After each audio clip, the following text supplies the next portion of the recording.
સાબરકાંઠાનું હિંમતનગર કે જ્યાં બ્લાસ્ટની ઘટના બની છે, જે જાણકારી મળી છે તે મુજબ ગેસ સિલિન્ડરમાં બ્લાસ્ટ થયો છે।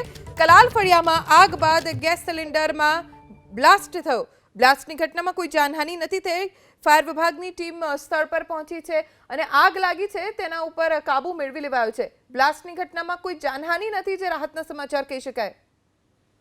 વધુ જાણકારી અમારા સંવાદદાતા દર્શન પટેલ પાસેથી પ્રાપ્ત કરીશું। દર્શન, અત્યારે શું સ્થિતિ છે?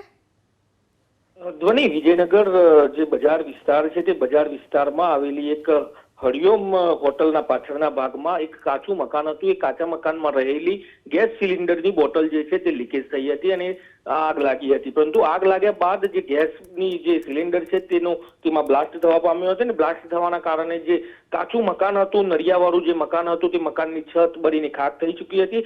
હાલ કોઈ જાનહાનિ થવા પામી નથી। જે પ્રકારનો જે આ આગનો મેસેજ વિજયનગર ફાયર વિભાગને મળતા વિજયનગર ફાયર વિભાગની ટીમ ઘટનાસ્થળે પહોંચી હતી અને વધુ પાણીનો મારો ચલાવવાની જરૂરિયાત પડતા ઈડર ફાયર વિભાગની મદદ લેવામાં આવી હતી। 2 ફાયર ફાઈટરો દ્વારા આગ પર કાબુ મેળવી દેવામાં આવે છે અને જે હોટલના માલિક છે તે માલિક દ્વારા વિજયનગર પોલીસ સ્ટેશનની અંદર જાણવાજોગ ફરિયાદ નોંધાવી છે। જી દર્શન, આભાર જાણકારી આપવા માટે।